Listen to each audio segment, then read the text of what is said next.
Good morning. Welcome to worship with the community of Westside Unitarian Universalist Church, where compassion leads us to work for justice and equality. I'm glad you are joining us this morning, and I hope that you will find something in this gathering that renews your sense of community and connection and nourishes your heart, mind, and spirit. My name is Shari Woodbury, and I'm the minister at Westside. I want to thank our tech helpers today, including Caroline Nixon, Spencer Maxwell, and Nikki Kennedy, plus our Westside singers and Charlie Ford for behind-the-scenes music help, and of course, Westside's musical muse, pianist Yuki Kumamoto, whom we just heard. Be you a spiritual seeker, an atheist, or a theist, whether you find inspiration in the great books, or the great outdoors, or great conversations, all are welcome in our inclusive congregation. If you are so moved and you haven't already, you can try out the chat feature on Zoom by typing in some words of welcome to both members and to visitors who may be joining us this morning. And on behalf of our entire community of Westside, I also say welcome. Today's order of service is a PDF. It'll be stuck in the chat there, or you can access it from the email blast that was sent this morning as well as on Friday.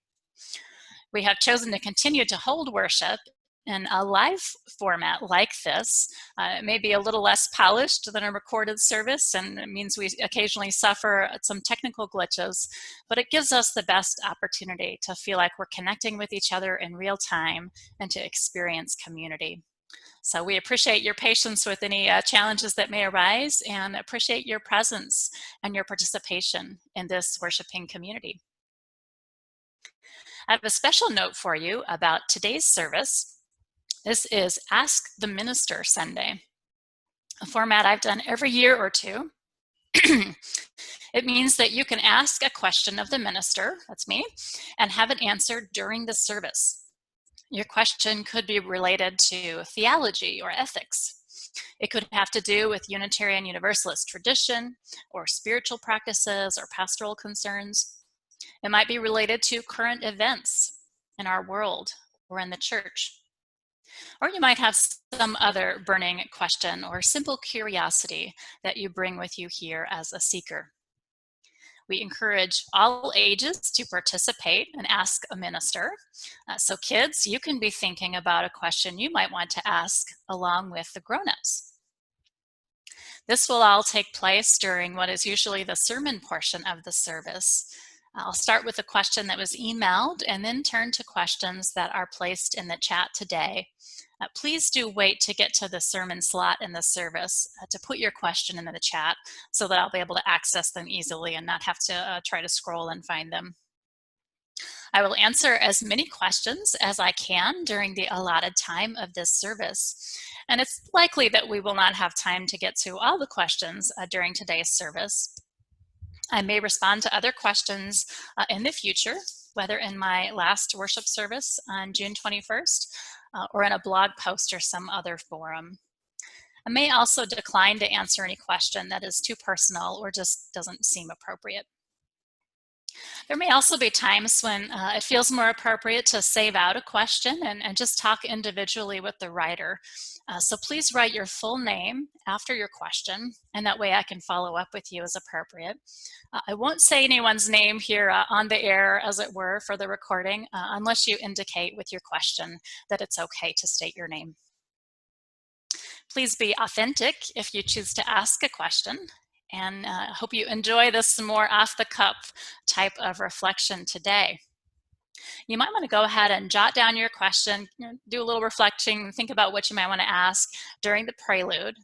But again, please wait to put it in the chat box until later in the service. And if you're on your phone and you don't have chat, you can also text to me. My cell is 682-233-4507. So that's about today's uncommon service format. As always, please continue to watch your email inbox and the church website. And if you're on social media, you can watch the church Facebook page, like and follow, and ask to put us at the top of your scroll there so that you get updates on church programs and opportunities. You can also stick around after our service ends today if you would like to join us for a virtual coffee hour. We'll be putting people into breakout rooms of about 4 people so you can connect with each other. At this time, I invite you to consider what will help you to feel present for this worship service.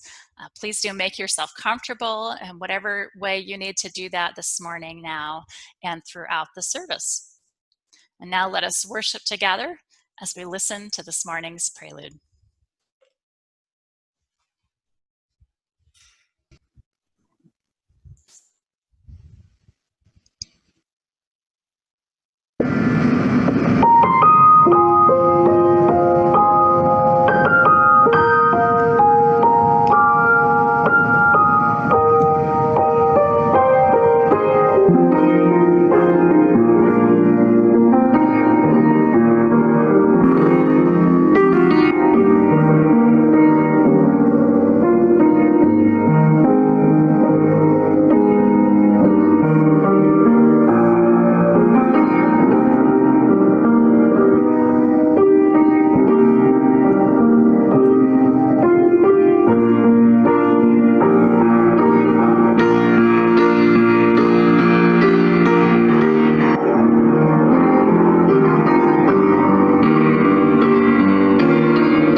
Feel free to join in lighting your own chalice if you have one as I share opening words.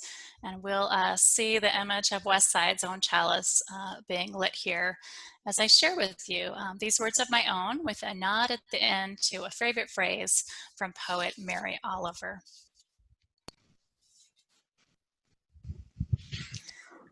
Welcome who come in friendship, who long for genuine community. May you be graciously received here as your authentic self. Welcome who come in curiosity, full of questions, or simply open. May you embrace wonder and encounter new delights. Welcome who come heavy with fatigue, weary from the troubles of the world or the troubles of your particular life. May you rest and find succor in this sacred space. Welcome who come with joy for blooming things and gentle breeze, for changing skies and great trees. May the grace of the world leave a lasting imprint in you. Welcome who come with thanks for the altruism of the earth and the gift of human care. May your grateful heart overflow and bless those around you. Come, let us celebrate together this one wild and precious life.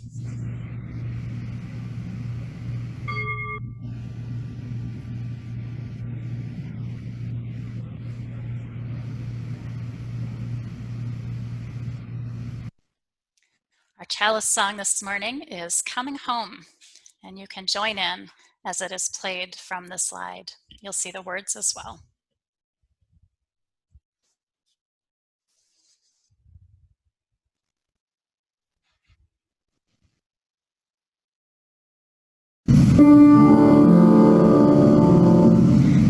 I return to myself, here where I belong. I am calling home, like a bird to its nest.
From your home, I invite you to join me in reciting the affirmation that you see there on the screen or can find in the order of service. Together now. Love is the doctrine of this church. The quest of truth is its sacrament, and service is its prayer. To dwell together in peace, to seek knowledge and freedom, to serve others in community, to the end that all souls shall grow into harmony with creation. Thus do we covenant with one another.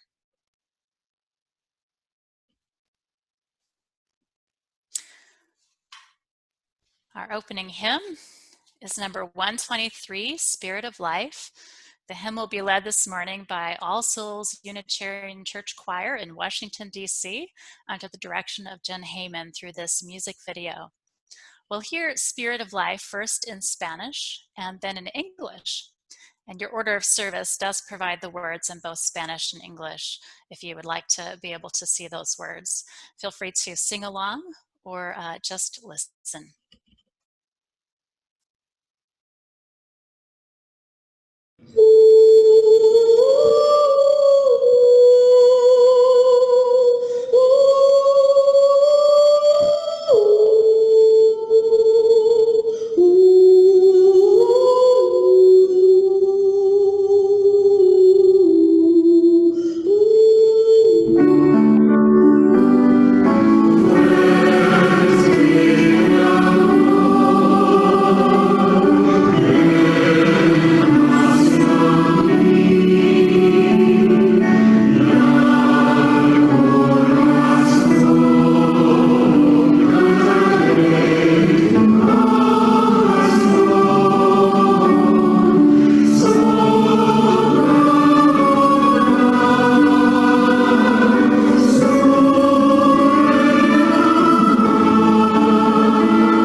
Thank you, All Souls Church Choir and Jen Heyman for that beautiful rendition of Spirit of Life. I hope you all enjoyed it as much as I did. And now it's our time for all ages. So if there are any kids who've wandered away, please come back and join us. This is especially for you. I want to share with you today a message delivered by a religious educator at another UU congregation. It comes from Lauren Wyeth from First Universalist Church in Minneapolis, Minnesota. She shared it with the children there last Sunday to talk about some very scary and frightening and sad things that have happened in her city of Minneapolis, which I think many of us have been talking about here too. And we share it with you with her permission. and I'd like to talk with you a bit more after we watch this together. But first, words of Lauren Wyeth.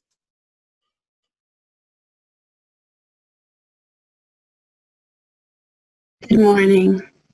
I'm Lauren Wyeth, and I want to talk to our kids this morning about what's happening here in Minneapolis. As Unitarian Universalists, we promise to speak the truth in love. And sometimes the truth we have to speak about is very sad or very complicated or scary or unfair. But we speak the truth in love anyway, because the truth will set us free. We are talking this morning about George Floyd. George was a 46-year-old black man who lived in our city.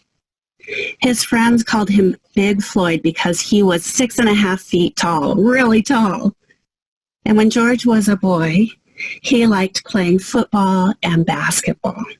All through his life, George tried to help others by being a good and generous friend, and by accepting others just as they were. On Monday, George Floyd was killed by a white police officer in South Minneapolis. The police officer was arresting George because he thought that George had used fake money in a store. George was made to lie on the ground, face down, with handcuffs. And then the police officer knelt down and put his knee on George's neck. And George told the police that he couldn't breathe.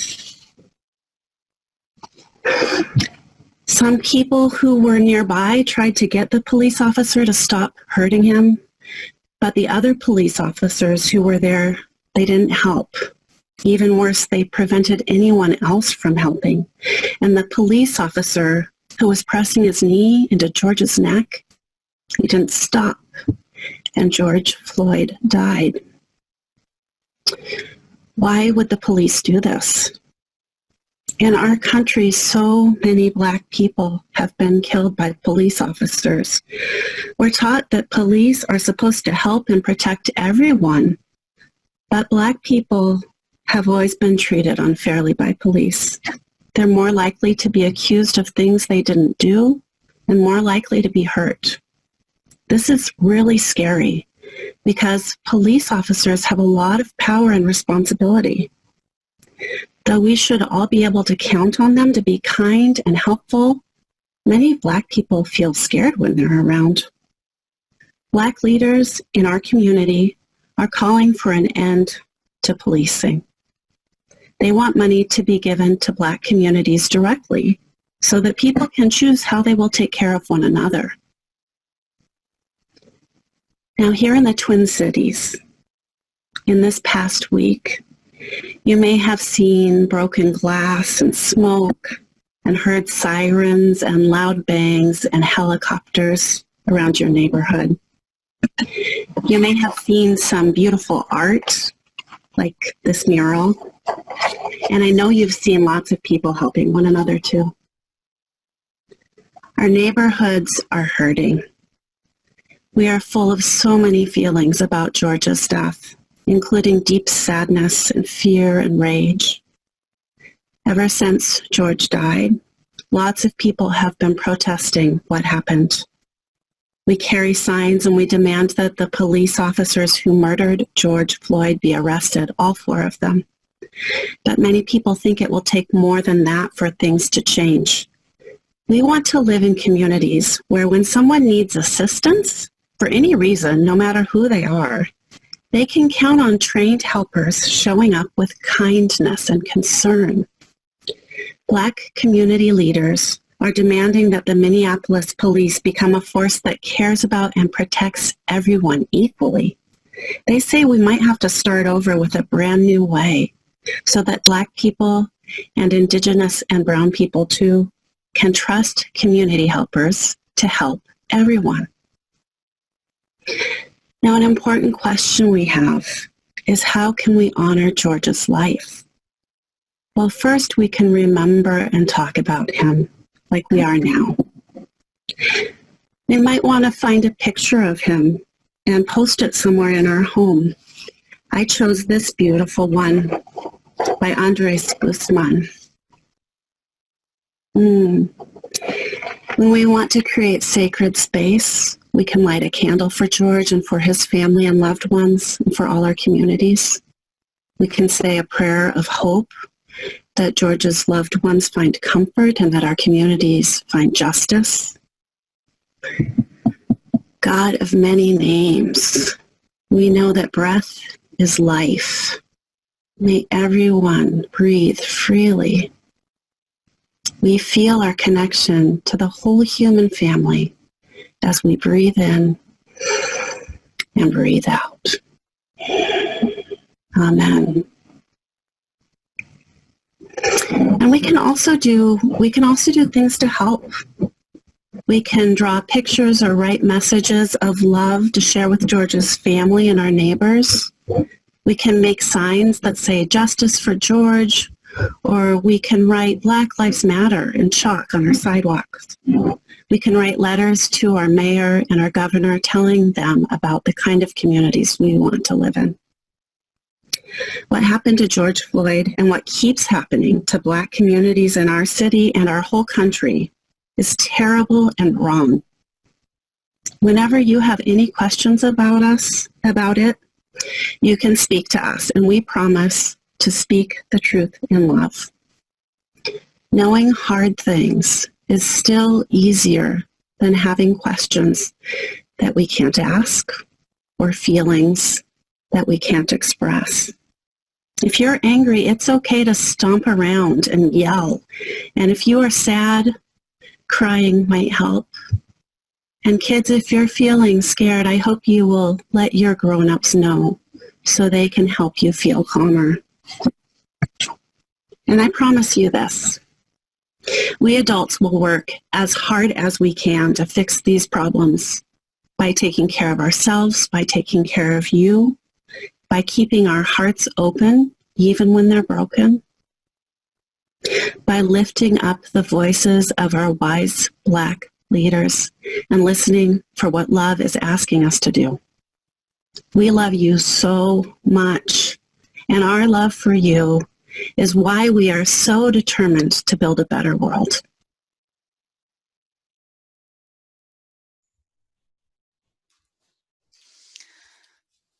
Thank you, Lauren, for allowing us to share your words here in Fort Worth.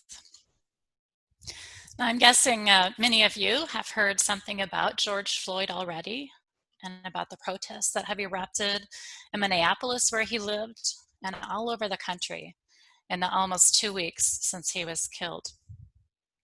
Some of those protests have been right here in Fort Worth and other cities in North Texas. Some of you may even have gone with your grown-ups to one of the protests that is happening closer to your neighborhood. I believe we need to do the same things here that Lauren Wyeth talked about in Minneapolis. We need to listen to the wise Black leaders in the local community, take whatever actions we can take, and that may be different for many people. There are many different things we can do, and continue to talk about these hard things and to speak the truth in love. I know many grown-ups in this congregation are committed to working for change, and one of the big reasons is our love for you, our children. We want to give you a world where the truth that Black Lives Matters is made real in your lives. May it be so. And thank you for joining me for that time for all ages. And please do feel free to reach out to me and to Nikki, and of course to the grown-ups that you live with, to talk more about this. Yes, Black lives do matter.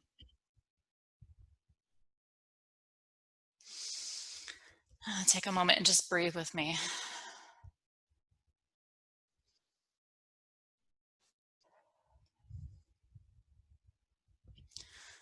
I want to move into our joys and concerns. And we had one submitted via email. You can also submit them in the future on the new web form on our website on the Care and Support page. And you can also post items in the comments right now if you have a joy or concern that you would like to share with all today. Just remember that because we are live streaming and we'll post the recording, things that are shared today could be heard by others as well. We share our joys because in sharing them, they are multiplied, and we share our concerns so that our community can offer its care. Kristen Pitt shared this joy.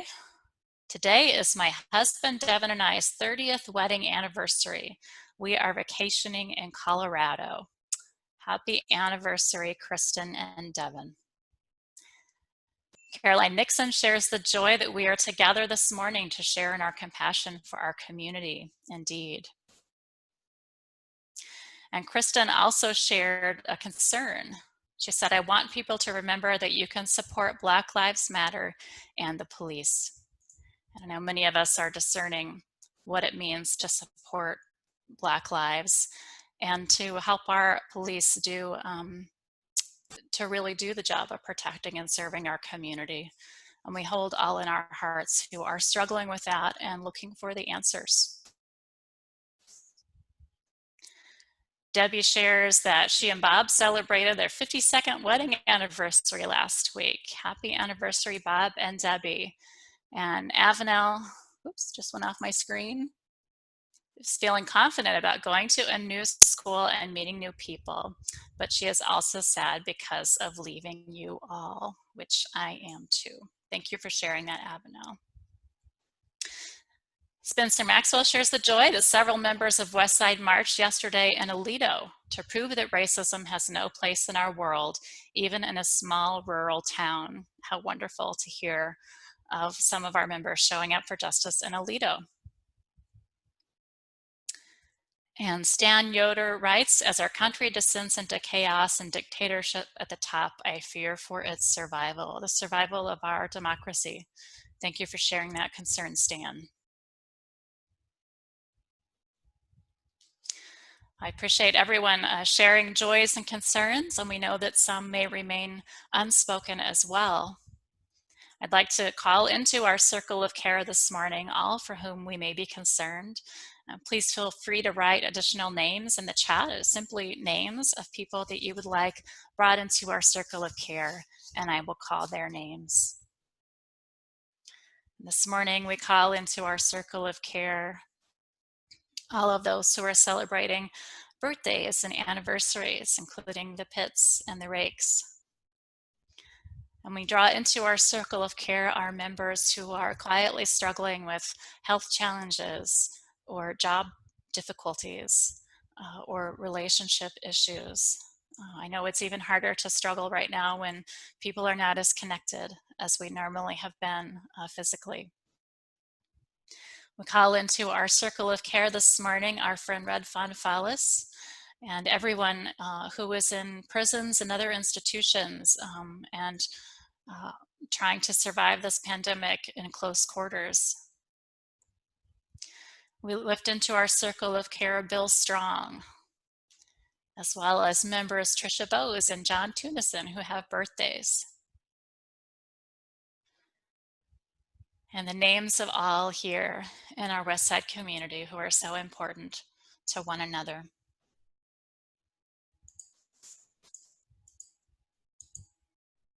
And we lift into our circle of care all who are going through transitions, including Avenel and all of the young people who have just graduated high school in ways very different than they imagined that they might one day. We see you and we celebrate with you. Sharing draws our community closer together. Please know that our pastoral care associates are available to support you with deep listening, and I am available as well through June 30th. We do want you to reach out to us because that's why we're here, and we care about you and we want to support you. We also have an InReach fund administered by the pastoral care team that helps members and friends through a time of short-term financial need. So when you want to connect with the pastoral care team, either for moral support or possibly financial support, you can reach out directly to any of those members, or you can send an email to pastoralcare@westsideuu.org, or call the church and you'll be connected to the team. We are here for you. This morning's centering song is number 1002, Comfort Me. While different people gathered in worship today may need comfort for a great many reasons, I've chosen this song especially with the people of color in the congregation in mind and heart. I invite you to sing with me as you are so moved. I'm going to give you the piano from my phone here, so I hope you can also hear me singing as well and sing along with me if you would like to do that. The words will be on your screen.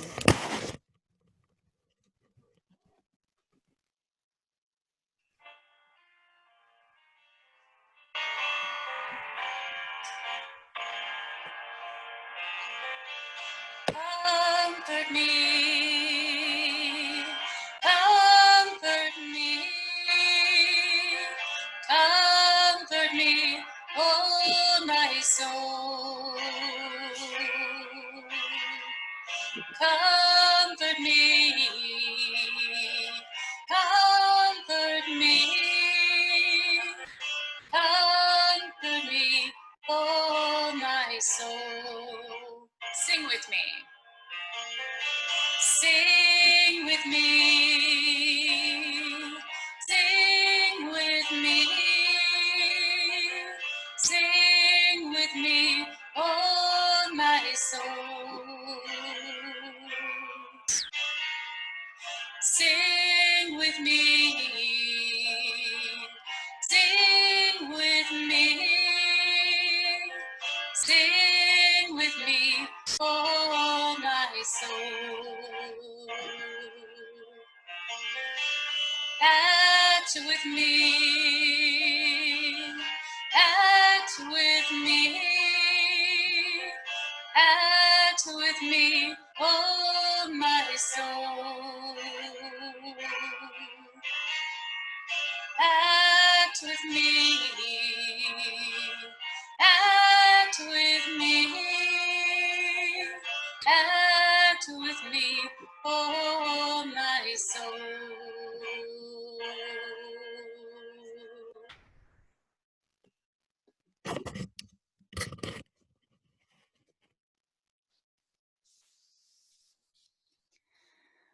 On the wings of this music, I invite you to join me in a time of centering.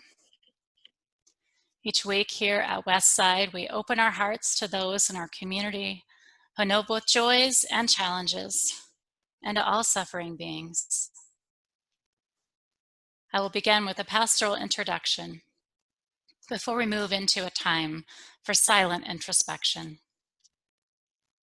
You may wish to check your posture, close your eyes, and take a few deep breaths as we begin.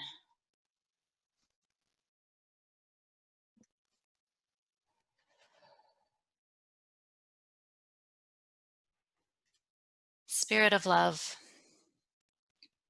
may comfort come to those who need comfort, from the companionship of loved ones, from the beauty of nature, from the solidarity of others' actions, from gentleness with ourselves.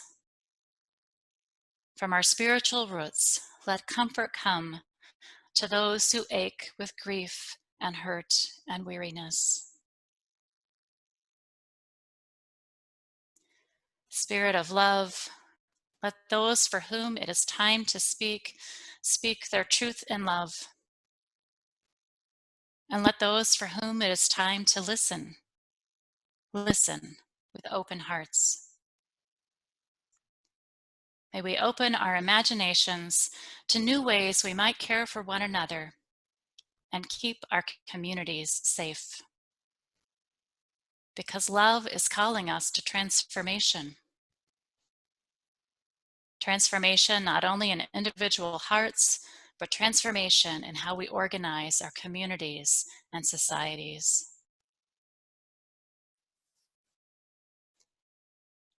Spirit of life, help us to remember the preciousness of every life. Help each person here to feel in their bones the preciousness of their own life. Help us to witness and honor the inherent worth and dignity of others' lives too. Spirit of life, keep fresh in our being that every breath is a miracle and every breath is fragile, for we know not which breath will be our last.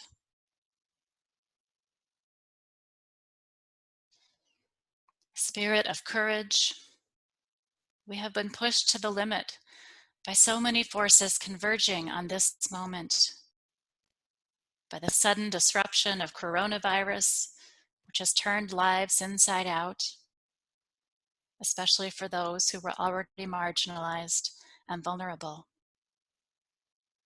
We have been pushed to the limit by the rupture of racism that is woven into the fabric of our country, rearing its ugly head again, reminding us that it is up to us to make this nation more perfect. It is up to us to turn our beautiful ideals into a living reality for all, especially the white folks among us and those with more privilege and power. For people of color have been working for change for as long as white people have been on this continent. And this change requires a multiracial coalition following the leadership of people of color. Every last one of us is called. And spirit of courage, even when we forget it, we are being pushed to the limit by the climate that our species is changing, has changed. May all these converging crises be the opportunity, not for breakdown, but for breakthroughs to better ways of being on this planet and with one another. Spirit of courage, help us to witness these difficult realities head on, so that we might choose wisely how we will spend our precious love and breath and life each day. May each one of us discern what ways of taking action we are called to in this time. Through our love for one another and our gratitude for the precious gift of life, may we be emboldened in our actions. So may it be. Amen.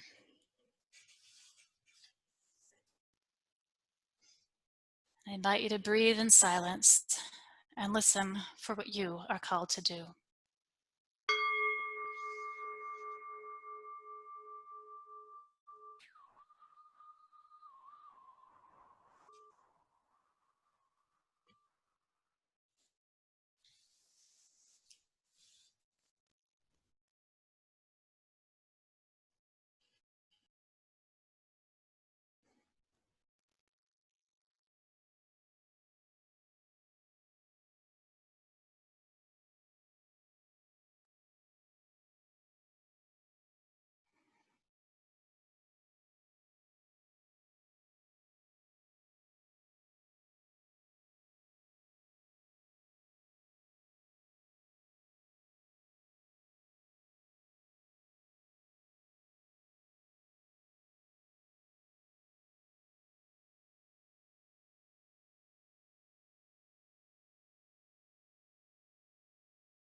I feel the strength of this gathered community and that time of meditation and prayer. And I thank you for being a part of it. Westside has a long tradition of reaching out to the wider community in generosity. You'll find guidance in the order of service, in the chat, and the afterward later this week about 3 different causes to support and how you can give. In addition to giving online through our donation webpage or mailing a check to the church, you can now also use the Give Plus app, available through the Google Play Store or the Apple App Store. And the links to that are on the giving page of our website as well. Please know that payments on your pledge to support the church itself are needed just as much as ever. And sincerest thanks for fulfilling your pledge to the best of your ability and keeping our mission going, as I know so many of you are doing. We have also provided information about supporting Westside's InReach Fund, which supports members and friends who may be going through a rough patch. And we'd like to be able to answer any requests that we receive. And we encourage you to directly support community organizations like our longtime partner, South Central Alliance of Churches. Again, links and details for these giving options are provided in the order of service. They'll appear in the chat here momentarily, and they'll be included in the afterward email blast in a few days. To give you some time to make a gift or to complete your pledge right now as you are able, we will hear another gift of music from our talented pianist, Yuki Kumamoto. And if you haven't yet checked out the giving page and downloaded the Give Plus app, I encourage you to do that now. I understand it's actually very easy to use once you have that on your smartphone, if you have a smartphone. Thank you all, and let's listen to our gift of music.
Thank you for putting into practice in the Westside community the spiritual virtue of generosity.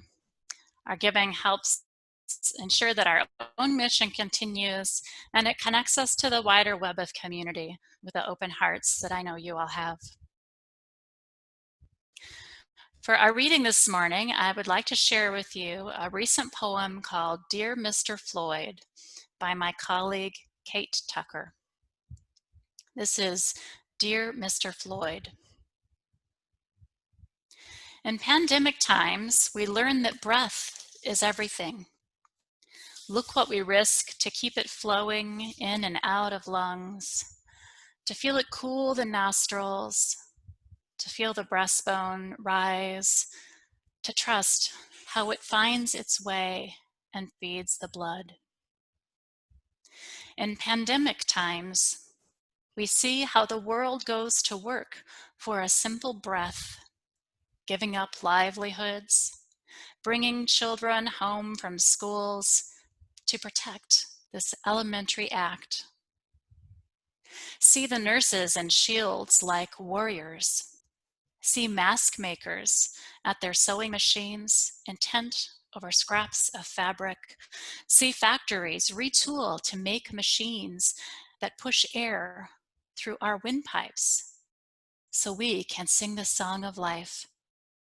See distilleries turn spirits into sanitizer to make our hands clean. But our hands are not clean, Mr. Floyd, because of the other virus, the contaminant, which is our pre-existing condition and causes us to step away from each other for centuries. Now your town is on fire and you lie still on the pavement. See how our tears fall on our masks. See how our masks fall from our faces. See the fabric unravel, Mr. Floyd. Rise. Please rise like this smoke. Do not refuse to haunt us, or how will we remember what we learn and forget? Breath is not cheap.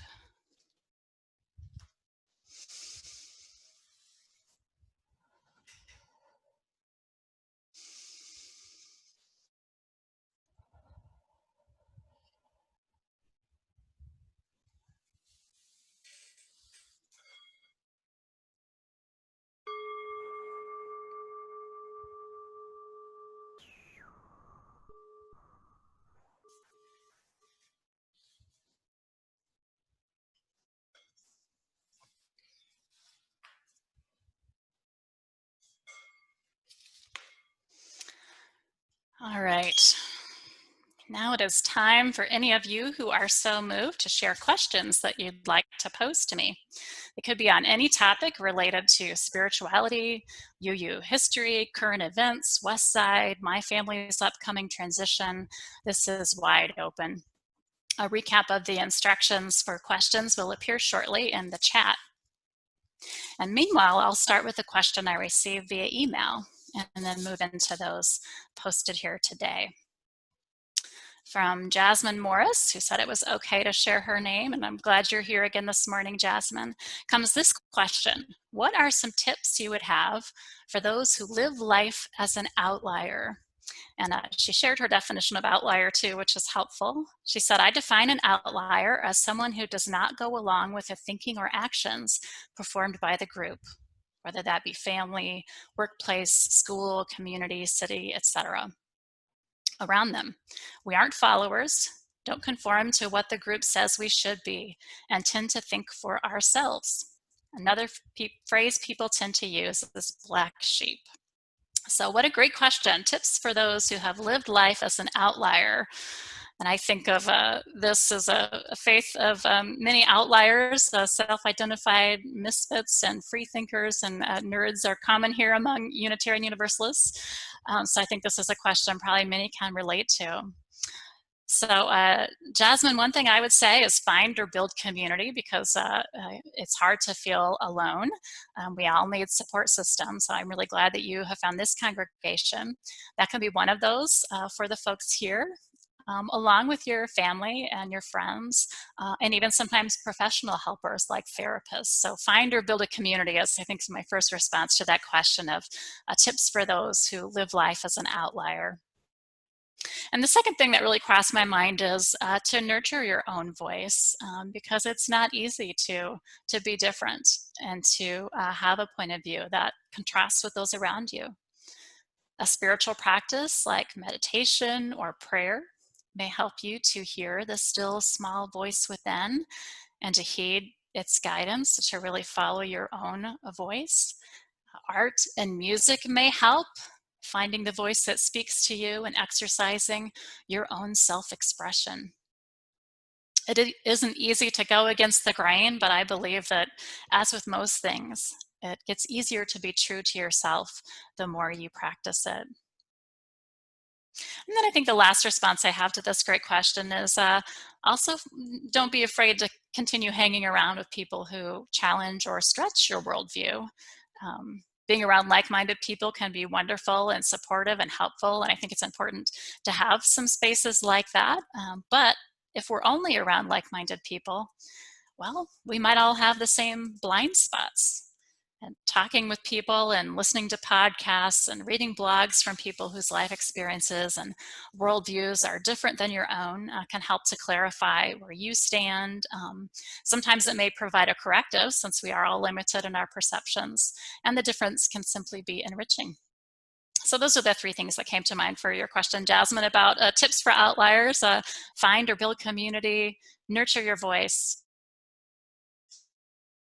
and also remember to continue to be connected to some voices that might challenge you or offer a different perspective. Now let's see, do we have any other questions that have popped into the chat here?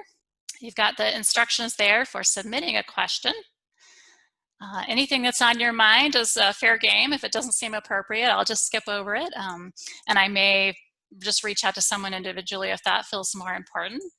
What's on your minds, West Siders? What are you wondering that you would like to ask your minister in this particular moment?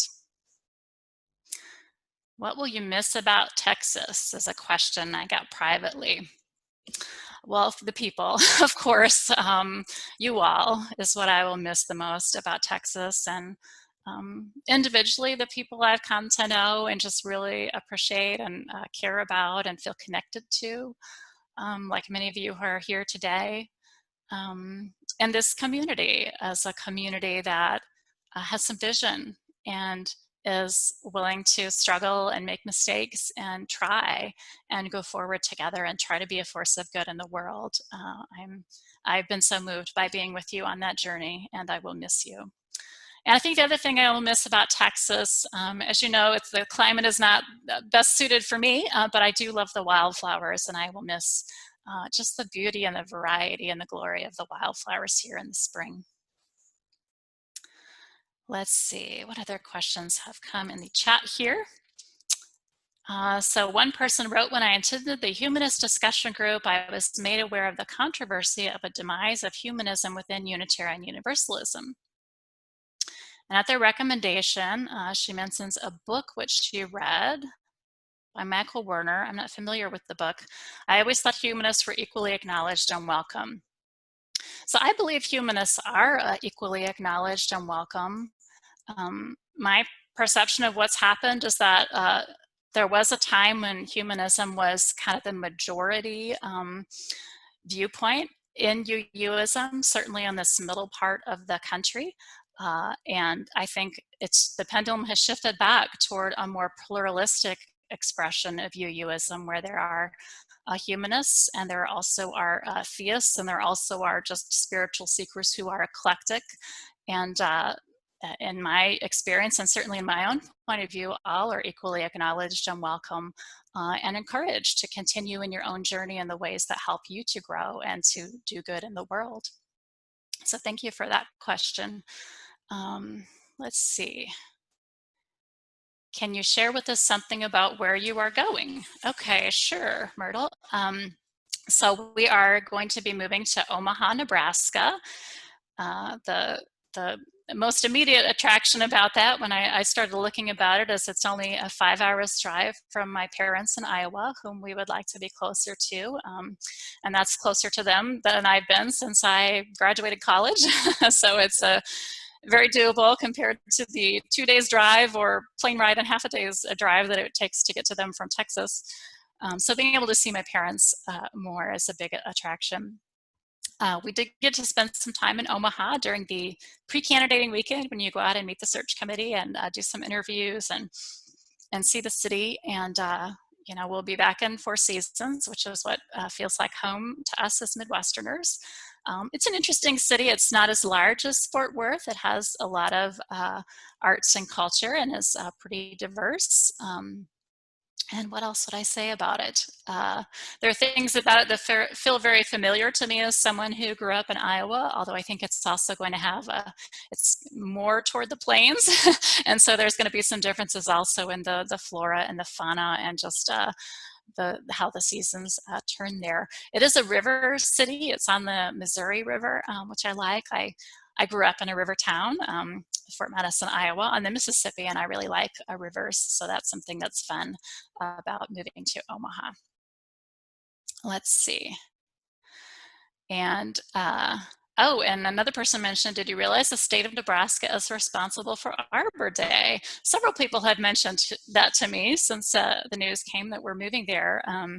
Yeah, that's where the National Arbor Day Foundation is. And maybe because there aren't as many trees there as there are further east, folks wanted to plant a lot of trees. So trees are very big there. Then let's see, another person asks, please explain your thoughts on death. That's a big topic and a good one. There's so many places to go with that question. So I feel like I personally don't know, can't really know what happens after death. I don't know that no one's come back to report, and even if it's not the end, I'm not sure if they could. I think there are a lot of interesting ideas about what might happen. It might be that just, the body goes back to the earth and people remember you for as long as people can remember you, and your contribution remains in the universe even when people forget it, but maybe that's it. It may be that there is some way in which consciousness or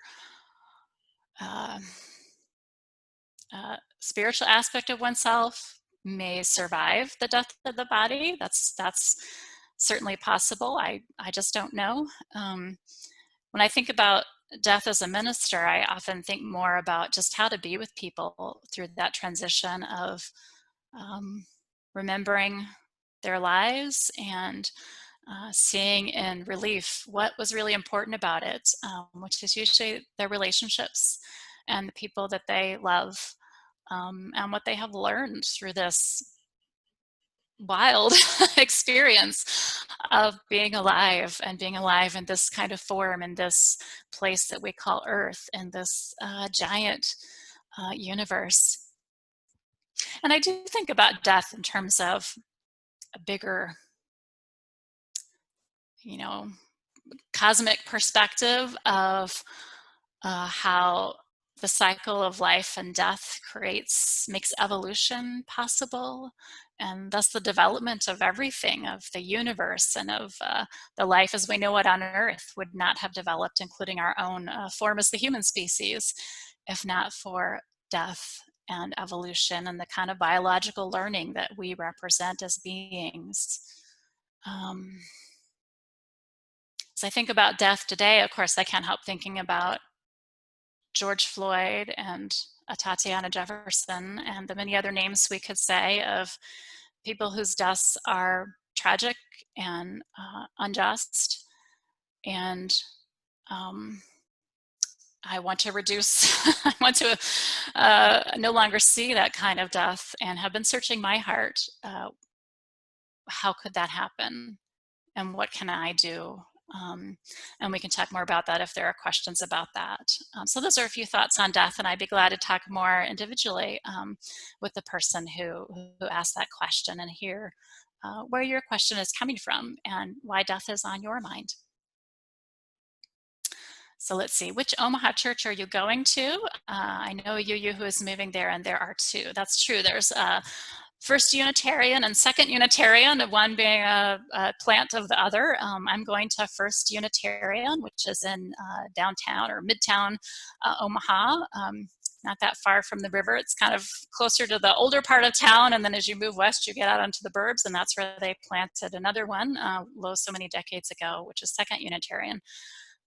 So it's it's going to be similar in that UUs are communities are, there's certain commonalities among them no matter where you go. And it's a similar size church, just slightly larger, and a similar mix, I think, of theological and philosophical perspectives.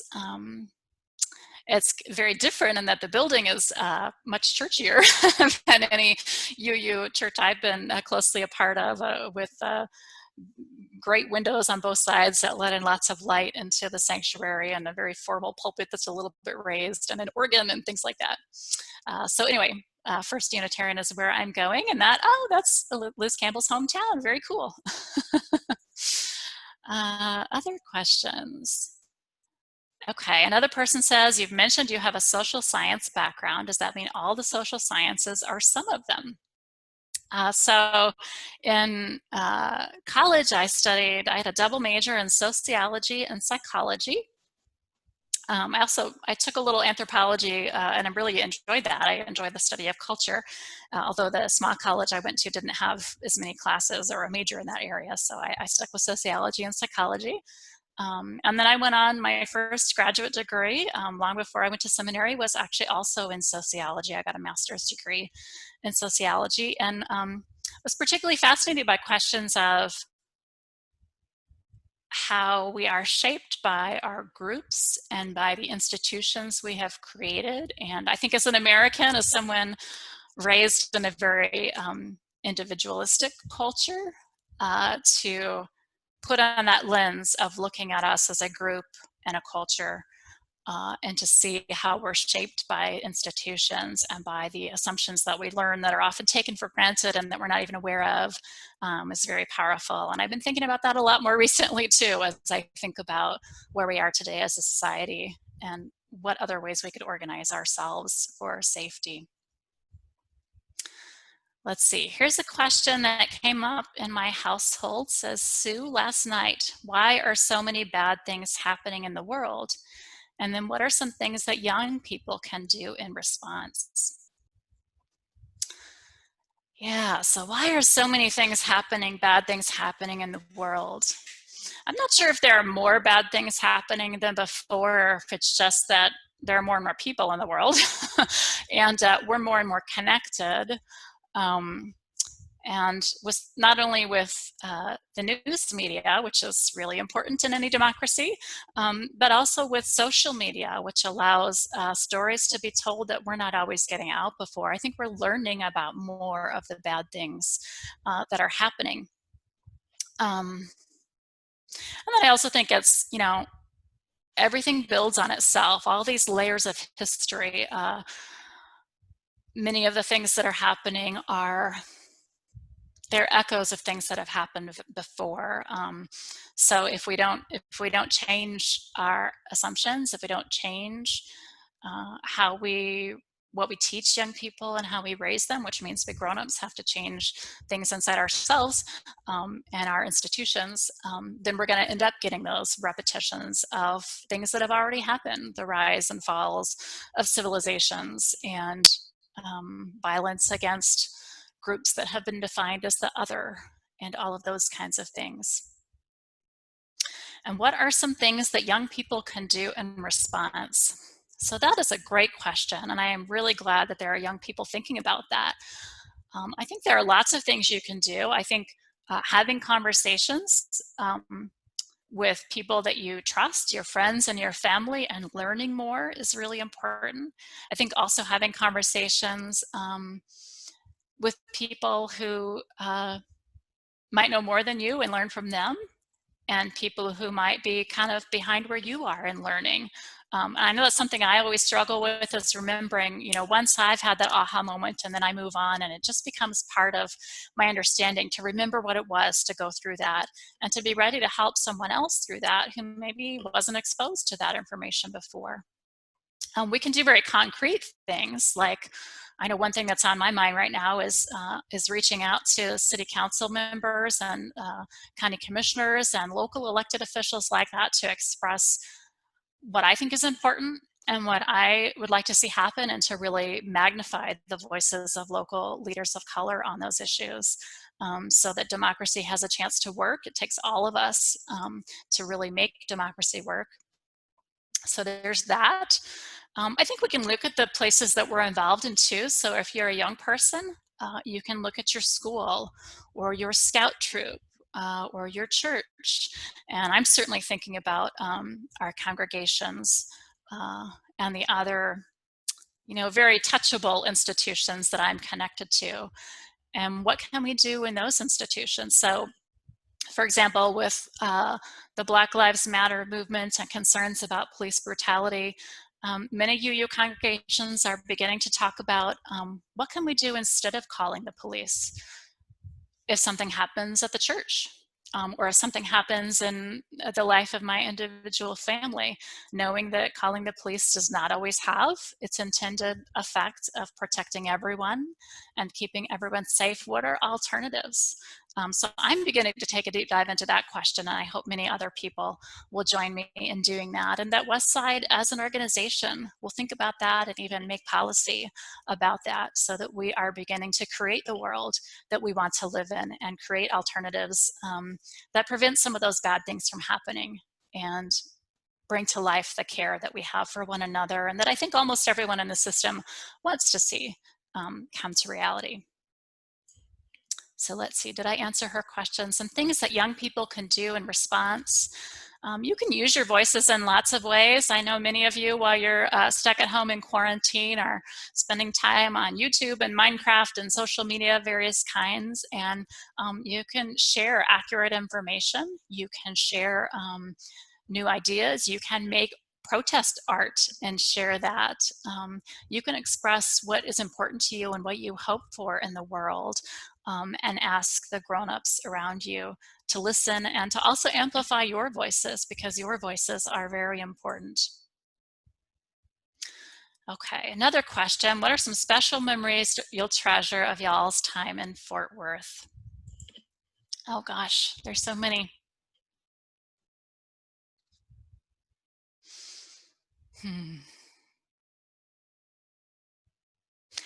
I think about some of the experiences that my family has had with the Westside community, of marching together on different occasions, and of just having fun, potlucks, and the kids running around the church and playing hide and seek, which I know at least one kiddo who misses doing that and wants to do that again. Oh, that's my 20-minute timer. So we'll miss just being able to connect with you all and be part of a community that is loving and committed and fun and caring. What else comes to mind about what we'll miss about Fort Worth? The trails here, the Trinity River Trail System, and some of the parks where we've enjoyed natural beauty and enjoyed bike rides and things like that, we'll miss. I think of a lot of wonderful summer camps my child has been to with arts and music and things like that were a real blessing to us. But I think most of all, it's memories with Westsiders. I know for me, the performances by the special choir, starting with my installation service, were meaningful and impactful and joyful and moving. And I will treasure those times and other times when I've been able to sing with you all in the sanctuary and on the streets and in other places, singing together.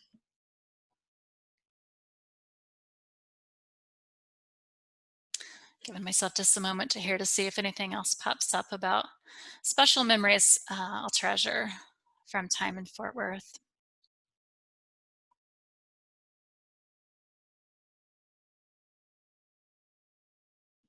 There's so many layers to that question. And I think I'll probably get into this more on June 21st, which will be my last Sunday leading worship and preaching at Westside.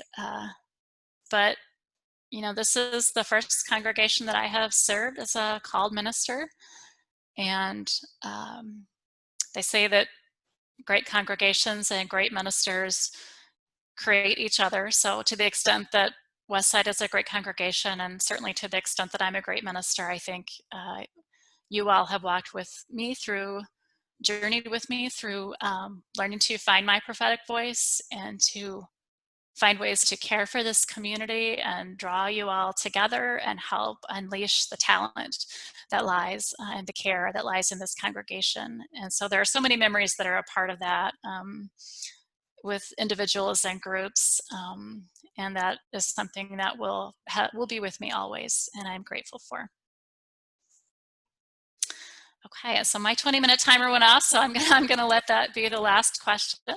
If you have a burning question and you didn't have a chance to pose it today, or maybe you're watching the recording later, feel free to go ahead and email or text it to me, minister@westsideu.org, and I'm happy to reach out and talk individually, or perhaps address that question in my last sermon or in other communications this month, in my final month with Westside in June.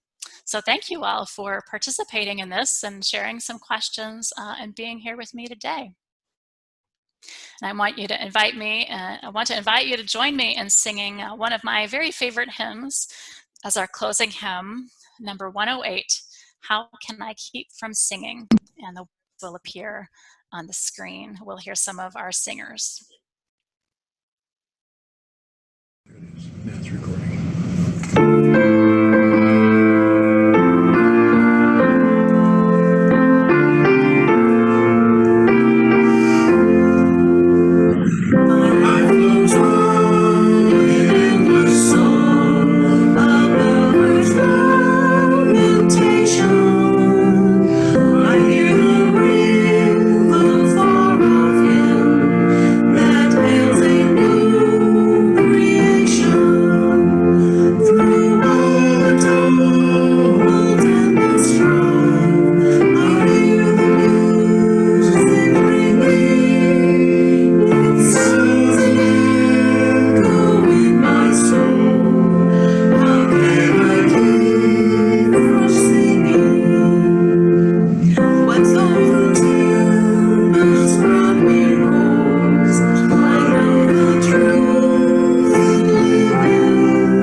Let us continue to ask questions about all manner of things, about how to be who we are and give our best to the world, and about the great questions like death, and about what we can do and why things are the way they are, and about what we cherish and remember and carry with us into the next stage of our lives.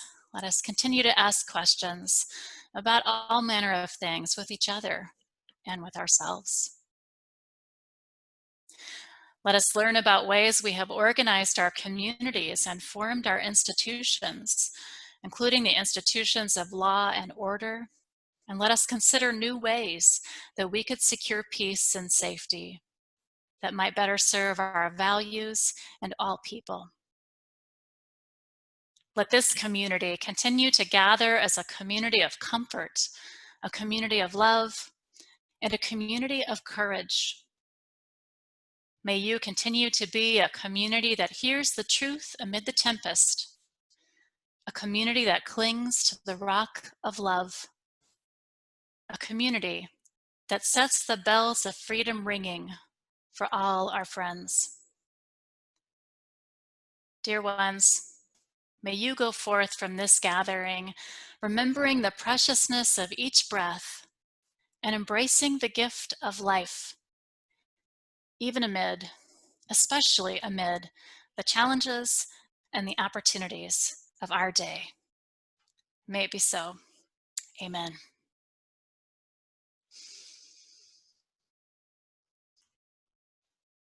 You may extinguish your chalice at home if you lit one where you are. And please join in the congregational closing that you'll see there on the screen.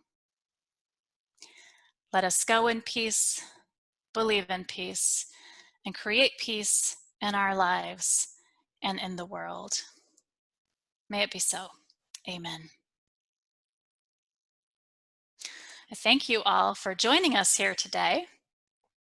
If you can stick around for coffee hour. Just stay on the call and you'll be placed into a breakout room with several other folks. Please do be mindful of our congregational covenant. Be sure and welcome newcomers if you're not a newcomer yourself, and give everyone an equal chance to participate in the conversation. Once everyone is in groups, we'll post some discussion starter questions in the chat for you. A coffee hour will continue until about 11:40 when the call will end. And as always, we welcome your feedback about this worship service and our time together. Thank you all again. Go in peace.